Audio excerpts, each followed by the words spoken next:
Assalamualaikum warahmatullahi wabarakatuh.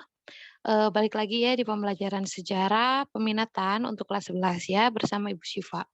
Nah, untuk teman-teman ya yang baru gabung, grup, silakan, tanyakan ke temennya, tentang materi dan tugas yang sudah Ibu share sebelumnya ya. Nah, untuk pembelajaran sekarang, kita kerajaan maritim ya pada saat Islam. Nah, tentang, kerajaan maritim yang ada di, eee, pada saat masa Hindu-Buddha ya. Nah, sekarang bagian Islam ya.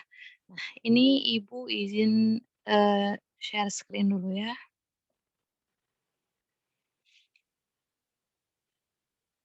Nah, ini modul, yang mau modul silakan boleh bilang ke Ibu ya. Nah, untuk sekarang kita akan belajar tentang kerajaan, maritim pada saat masa Islam ya di Indonesia. Nah, sebelumnya Ibu ingin ngasih tahu ke kalian ya, ini glosarium ya, glosarium itu, kata yang mungkin tidak banyak orang yang tahu nih ya. Ada aliansi, ada dinasti, ada ekspansi, ada internasional, ada komoditas, dan maritim ya. Kalian harus ingat ya maritim itu apa, maritim itu adalah, kerajaan atau negara yang menitik beratkan kehidupannya kepada kelautan ya, atau air gitu ya, kelautan, seperti itu, perdagangan laut dan sebagainya. Nah, ini ada kerajaan-kerajaan maritim Indonesia pada saat Islam ya. Nah, kenapa di Indonesia itu kebanyakannya negara maritim karena, Nusantara itu dulu Indonesia namanya bukan Indonesia ya, tapi Nusantara. Yang namanya Nusantara itu benar-benar luas, bahkan luar negeri pun itu sebenarnya masuk ke Nusantara karena memang luar negeri itu pernah juga, dijajah oleh kerajaan yang ada di Indonesia ya. Tapi kenapa jadi Indonesia hanya dari Sabang sampai Merauke, itu dikarenakan, adanya kesepakatan ya antara Indonesia dan Belanda bahwa yang dinamakan Indonesia adalah bekas jajahan Hindia Belanda ya, kalian harus ingat itu ya. Nah sedangkan, apa namanya, eee bekas jajahan, Inggris, padahal satu wilayah misalkan di Kalimantan kan ada Malaysia tuh. Nah, itu tidak termasuk ke dalam Indonesia, kenapa? Karena itu jajahan Inggris, walaupun memang pulaunya itu satu pulau dengan Kalimantan, seperti itu ya. Ngerti ya teman-teman ya. Nah, jadi Nusantara itu sebagai bagian jaringan perdagangan maritim global. Jadi memang, Indonesia itu memiliki, letak yang sangat strategis sehingga menjadi, apa namanya, tempat perdagangan global gitu ya. Malahan orang-orang luar negeri ya, itu orang-orang Eropa sebelumnya itu bisa, apa namanya, bahasa Melayu. Bahasa Melayu itu adalah bahasa yang digunakan oleh orang-orang Melayu, termasuk orang Indonesia ya. Orang-orang Indonesia, orang Malaysia, orang-orang Thailand, dulunya mereka memakai bahasa Melayu. Bahkan bahasa bahasa Melayu itu pernah dijadikan bahasa internasional zaman dulu ya. Tapi sekarang bahasa internasional adalah bahasa Inggris ya. Kemudian, kerajaan-kerajaan maritim yang menguasai lautan ya. Nah, terus, gimana sih pengaruh Islam di Kepulauan Nusantara yang menjadi bagian jaringan perdagangan internasional? Nah, sedangkan kerajaan-kerajaan maritim yang menguasai lautan itu ada Kerajaan Aceh, Demak, dan Goa Talo, ya. Nah, terus dari aspek-aspek di sini, apa sih pengaruhnya bagi kehidupan masyarakat Indonesia masa kini, ya? Oh iya, sebelumnya Ibu juga, mengingatkan ya, ini sebenarnya, udah dijelaskan pada saat, kalian kelas 10 kalau nggak salah ya.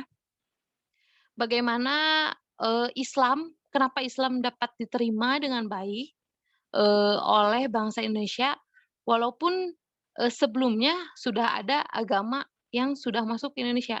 Agama apa? Hindu dan Buddha ya.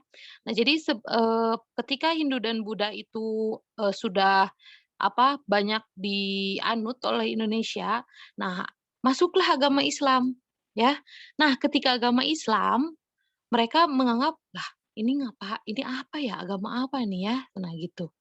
Nah, ternyata kebanyakan orang Indonesia itu, ketika masuk ke agama Hindu atau Buddha, mereka itu mempunyai kasta yang sangat rendah, ya. Kebanyakan Sudra, bahkan ada yang sampai Paria. Ya, kalian harus ingat ya, ada berapa tingkatan di agama, Hindu Buddha itu ada, Brahmana, ya, yang paling atas atau ulama, ulamanya Hindu Buddha. Kemudian, Ksatria atau prajurit, ya, itu golongan kedua terbaik. Ketiga itu waisya, ya, itu golongan pedagang. Kemudian ada sudra atau rakyat biasa, yang kelima itu yang paling paling paling paling menderita itu yaitu, golongan sudra, ya. Nah, ketika Islam masuk ke Indonesia, ternyata kata orang yang menyebarkan agama Islam, "Wahai, kawan-kawanku di Indonesia, masuklah agamaku, agama Islam yang dibawa oleh Nabi Muhammad SAW. eee, kalian hanya perlu pertama, untuk masuk Islam itu hanya mengucapkan 2 kalimat syahadat, ya. Jadi yang pertama, kenapa, Islam itu cepat diterima dan cepat menyebar di Indonesia, yang pertama, cara masuk agama Islam adalah cara yang, paling gampang dengan mengucapkan 2 kalimat syahadat, ya. Yang kedua, ya, di agama Islam itu tidak mengenal yang namanya kasta. Ya, jadi karena Islam menganggap bahwa semua orang itu sama, mau itu pedagang, mau itu, prajurit, mau itu rakyat biasa, semuanya sama di mata Tuhan, ya, di mata Allah Subhanahu wa taala, ya. Nah, jadi memang walaupun sudah, apa namanya, menganut agama sebelumnya, Hindu atau Buddha. Nah, ketika Islam masuk, oh iya ya daripada kita dilecehkan gitu, dibabarikeun, digampangkeun, ya udah mending masuk Islam, nggak ada yang ngegampangin kita, kan gitu ya. Nah, jadi banyak yang masuk Islam itu ya. Kalian harus ingat ya, karena pertama, syarat, masuk Islam gampang, yang kedua tidak ada kasta itu sih. Ada, alasan-alasan lain tapi mungkin, itu yang paling besar ya. Nah, oke, tuh kan. Nah ini, ilustrasi kapal-kapal. Jadi, dulu itu perahunya seperti ini, ya, masih menggunakan angin, ya. Jadi, bukan kain ya, didorongnya oleh angin gitu, karena belum ada mesin, ya, kayak gitu. Nah, ini, kalian bisa lihat ini jaringan perdagangan laut internasional pada masa Islam, ya. Mana Indonesia mana Indonesia? Ini ya, Indonesia, ya. Ini daerah-daerah yang sering berdagang dengan Indonesia. Ibu, naha geuning banyak dagang nama di dieu, tapi naha bet strategisna di dieu. Kamu lihat, zaman dulu itu perdagangan, karena sudah ditemukannya kompas dan juga ditemukannya, mesin uap lah intinya mah ya. Jadi, udah agak modern, nggak akan mungkin kalau misalkan kita jalan dari sini ke sini, nggak akan mungkin ya. Nggak akan mungkin. Makanya mereka menggunakan kapal. Nah, dari kapal itu kan yang paling lega cek urang mah parkir. Parkirna teh panglegana teh di Indonesia. Ya, makanya kenapa Indonesia disebut sebagai negara yang strategis pada saat masa, kerajaan. Karena lautnya banyak, tempat parkirnya banyak. Lihat di negara lain. Nggak ada kan? Padahal mereka ini, para pedagang dari sini. Oke, ngerti ya? Nah, nih ya. ada, komoditas atau komoditas itu barang-barang ya, yang menjadi, primadona dari kawasan kepulauan Indonesia, ya. Nah ini nih, pantai timur Sumatera itu ada emas, kapur baru, selada, sutra, damar, madu, lilin, tir, belerang, besi, kapas, rotan, beras, budak, ya. Nah, budak. Budak itu apa? Lain budak litik ya, budak itu yang akan dijadikan budak atau pembantu gitu ya, bukan pembantu iya pembantu lah gitulah. Jadi hamba-hamba. Jadi zaman dulu itu ada yang namanya, eee, kayak orang yang apa namanya, orang yang dilayani dan ada pelayan. Nah, banyak dari Indonesia juga yang menjadi pelayan, kayak gitu ya. Nah, ini komoditas yang dari pantai Sumatera, pantai timur Sumatera. Nah, ditukar karena zaman dulu itu belum terlalu banyak, apa namanya, uang. Uang sudah ada, ya, uang sudah ada sebenarnya, tapi, masih kebanyakan itu barter atau ditukar. Nah, emas, kapur baru, selada, sutra, damar, madu, dan lain-lain itu apa namanya, ditukar ditukar kepada tekstil India, jadi kain dari India. Terus kemudian ada junjung atau kapal, ya. Terus nih dari Sunda, kita orang Sunda kan. Nah, itu, apa namanya, komoditas yang dihasilkan itu ada lada, asam jawa, budak, emas, bahan bahan pangan lain. Nah, tetap ya, itu ada pertukaran antara tekstil India, air mawar, pinang, dan sebagainya. Ya. Nah, kalian kalau misalkan tanya, "Ibu, kenapa ya, yang banyaknya teh, yang ditukarnya teh antara, rempah-rempah dengan barang?" Karena di Indonesia itu benar-benar rempah-rempahnya banyak, tapi penghasil barangnya kurang, ya. Misalkan, emas, kapur baru, selada, sutra, dan sebagainya, pala, banyak. Cuman untuk penghasil kain, ya, di Indonesia itu masih harus, dikirim dari India, kalau tidak dari Cina. Kemudian dari perabot perabot ya, kayak piring kayak gitu, itu harus dikirim dari India Cina, dari Cina, ya, barang-barang dari Cina, seperti itu, ya, kalian harus tahu ya. Nah ini. Nah, ini ya, jadi memang ketika Islam itu mulai berdagang ya, emang kan dari zaman dulu, zaman Rasul juga kan sudah banyak yang berdagang ya. Nah, tapi berdagangnya ini lebih banyak sekarang ya, lebih banyak yang, ikut berdagang termasuk ke Indonesia.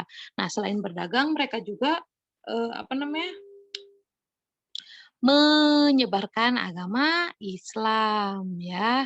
Nah, seperti itu. Nih.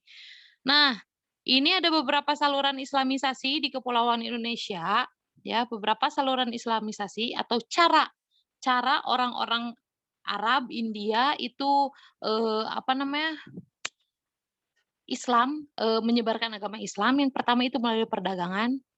Nah, yang paling penting nih ya, yang kalian harus ingat, kenapa perdagangan orang-orang Islam itu berbeda dengan orang-orang Cina dan sebagainya.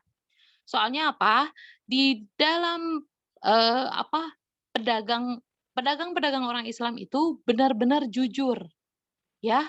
Kayak dari timbangan aja itu benar-benar jujur orang-orang Islam. Makanya banyak yang, apa namanya, eee, apa sih namanya, banyak yang, bukan suka, "Oh iya ya orang Islam mah balalager," misalkan gitu, ya. Lihat jara rujur, cenah gitu. Beda sama pedagang-pedagang lain yang curang, misalkan di dalam kiloannya udah ada batunya atau apa, kan, eee, pasti ada aja yang kayak gitu. Tapi berbeda dengan, apa namanya, para pedagang Islam, seperti itu, ya. Jadi melihatnya teh, apa, baik katanya teh orang-orang itu, terus jujur. Nah, kemudian ada melalui pendidikan ya, melalui pendidikan artinya bikin pesantren biasanya mah ya. Dulu itu bukan bentuk pesantren tapi kayak pengajian di surau. Surau itu kayak masjid tapi masjid masjid yang sedikit gitu, jamaahnya sedikit gitu ya. Nah itu, kemudian bisa dari kesenian ya, dari wayang, cerita-cerita yang kita tahu seperti, Ramayana, Mahabharata, kemudian diadopsi menjadi nilai-nilai Islam ya, seperti itu. Kemudian dari perkawinan nih, perkawinan antara orang Arab, misalkan dengan orang setempat ya. Nah, itu. Kemudian ada juga tasawuf, ya tasawuf itu lebih memperdalam agama gitu ya. Kemudian melalui dakwah wali songo. Wali songo itu ada berapa? Ada 9 ya. Jadi sebenarnya, kalian harus ingat ya, tentang proses islamisasi ya. Maaf ya.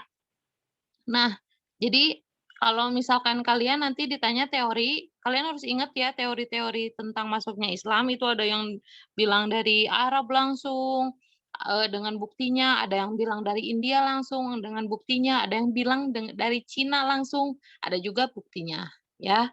Terus ada yang bilang juga dari Persia gitu kan, ada juga buktinya. Kalian tinggal searching ya. Gimana sih, teori-teori masuknya Islam ke Indonesia ya. Ini kalian juga harus tahu ya tentang, saluran islamisasi di Kepulauan Indonesia ya, perdagangan, pendidikan, kesenian, perkawinan, tasawuf, dan, dakwah Wali Songo ya. Nah, ini pengaruh Islam di Kepulauan Nusantara yang menjadi bagian, jaringan perdagangan internasional ya. Nah, jadi kalau misalkan dalam, pengaruh bidang politiknya, itu, eee, agama Islam itu mempercayai bahwa yang namanya Tuhan itu satu, dan utusan Tuhan itu satu, yaitu Nabi Muhammad SAW ya. Tuhan itu hanya Allah Subhanahu wa taala. Tidak ada, wakil Tuhan di di dunia ini sebenarnya, ya. Sebenarnya Nabi Muhammad itu kan abdi Allah ya, masih utusan Allah ya, tidak setara dengan misalkan sebelumnya agama-agama sebelumnya mempercayai bahwa raja itu adalah keturunan dewa, ya. Jadi intinya mah mereka percaya bahwa, raja itu ya anaknya dewa, padahal kan dalam surat, Al-Ikhlas dikatakan bahwa Allah itu tidak beranak dan tidak pula diperanakan, ya. Nah, jadi ini pengaruh di bidang politik ya, yang awalnya mempercayai bahwa yang namanya raja adalah, keturunan dari Tuhan atau keturunan dewa, menjadi raja itu hanya, pemimpin, bukan artinya, anak dari Tuhan, ya. Nah, seperti itu. Ngerti ya? Nah, kemudian di bidang ekonomi, ya, di bidang ekonomi juga, apa namanya, lebih dibandingkan dengan kerajaan Hindu-Buddha sebelumnya, kerajaan Islam itu lebih luas gitu. Karena perdagangannya lebih, di apanya namanya teh, di diperluas ya, diperluas gitulah intinya, diperluas. Jadi, eee, kerajaan Islamnya teh lebih maju ya dibandingkan dengan kerajaan Hindu dan Buddha, ya. Nah, kemudian karena tadi banyak juga yang, apa namanya, yang menikah ya, orang-orang Arab atau orang-orang India itu menikah dengan pribumi yang menjadikan, eee, apa namanya, banyak, eee, para pedagang dari luar yang, apa namanya, menikah ya menikah dan mempunyai anak, mempunyai keturunan dan mereka, eee, apa namanya teh, membuat suatu desa ya, desa tentang, misalkan desa Arab, desa India, desa Cina, nah gitu ya. Jadi memang termasuk, Ibu emang ada pengaruh ekonominya ada, ya. Jadi, perekonomian Indonesia atau Nusantara saat itu sangat-sangat terbantu dengan keberadaan, mereka para pedagang, ya. Jadi perputaran ekonominya sangat besar, ya. Jadi keuntungan kerajaan pun lebih banyak karena kalian harus tahu setiap pedagang itu memberikan pajak, ya. Jadi semakin banyak pajak yang diterima oleh kerajaan, semakin banyak pula, apa namanya, semakin semakin, semakin kaya juga kerajaan, semakin makmur keadaan rakyatnya, seperti itu, ya. Nah ini, ini bidang ekonomi ya. Ini peta kerajaan maritim di masa kerajaan Islam ya. Ini ada Kesultanan Banten, Cirebon, Demak, Madura ya, ini ada Banjar ya, ada Melayu ya, atau Johor Riau ya. Nah, di pengaruh kebudayaan ya, nih pengaruh kebudayaan yang diberikan, dari kedatangan Islam cukup banyak. Yang di atas sudah disinggung ya, ada akulturasi antara kebudayaan Islam dan pra-Islam atau Hindu dan Buddha, maupun kebudayaan asli Nusantara, ya. Nah, misalkan gini, wayang, ya, itu termasuk akulturasi antara Islam dengan Hindu dan Buddha, ya. Kemudian haul haul atau tahlil itu juga merupakan, akulturasi atau eee, perpaduan budaya antara Islam dan, Hindu Buddha juga, ya seperti itu. Nah ini tasawuf pada intinya adalah upaya untuk melatih jiwa dengan berbagai kegiatan yang dapat membebaskan dirinya dari pengaruh kehidupan dunia. Hal itu dilakukan guna tercermin akhlak yang mulia dan senantiasa pelakunya dekat dengan Allah Subhanahu wa taala. Gerakan tasawuf ini memiliki unsur mistik yang kental dengan segala hal yang berbau gaib sehingga sangat memikat para penduduk asli Indonesia dengan hal yang berbau klinik dan keajaiban ya. Nah jadi tasawuf ini kan kalian tahulah, di film-film pernah ada, misalkan gini, jadi tasawuf teh kayak, mensucikan diri dengan mendekatkan diri kepada Tuhan, kepada Allah gitu ya. Nah makanya sering ada cerita-cerita kayak gini gini, "Syekh ini, eee, setiap hari Jumat itu selalu Jumatan di Masjidil Haram." Padahal padahal, eee, raganya itu misalkan adanya di Nusantara, ya, sering ada, cerita seperti itu. Ataupun kayak gini, "Ini lorong ini bisa membawa kita ke Masjidil Haram," misalkan. Nah, kayak gitu ya. Jadi, eee orang-orang Indonesia memang sangat suka dengan hal-hal yang bau klinik dan keajaiban gitu. Karena memang itu di luar nalar manusia, tapi pada saat itu ya dipercaya. Kenapa? Karena memang mungkin memang ada buktinya dan atau memang, eee, ada ya yang percaya seperti itu ya. Nah seperti itu ya. Jadi ini, rangkumannya ya. Pengaruh kedatangan Islam itu ada ekonomi, ya. Jadi tumbuhnya kota-kota pelabuhan yang tadinya tadinya, hanya cuman singgah, jadinya kota pelabuhan. Karena pertama mereka nikah dengan orang sana, kemudian, mendirikan komunitas, ya, dan, kota-kota menjadi pelabuhan, ya. Seperti itu, ya. Nah ini untuk tugas mandiri kalian. Ya, Ibu akan share tugas mandirinya di grup, oke? Sip sip sip. Nah, ini silakan yang mau screenshot, screenshot, tapi nanti Ibu share juga, eee, di grup aja ya, di video aja. Jadi kalian screenshot di video ini, ya. Ini, jadi kalian bikin, isi TTS ini ya, teka-teki silang ya, kalian isi berdasarkan keterangannya ya. Ini keterangannya, silakan di-screenshot, oke? Mungkin segitu dulu pembelajaran kita kali ini tentang, pengaruh-pengaruh, Islam terhadap terhadap, kerajaan maritim di Indonesia ya.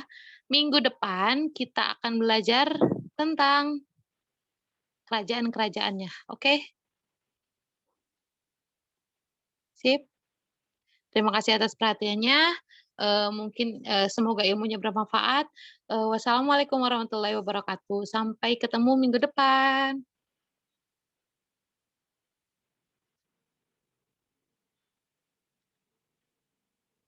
Sampai ketemu minggu depan ya teman-teman.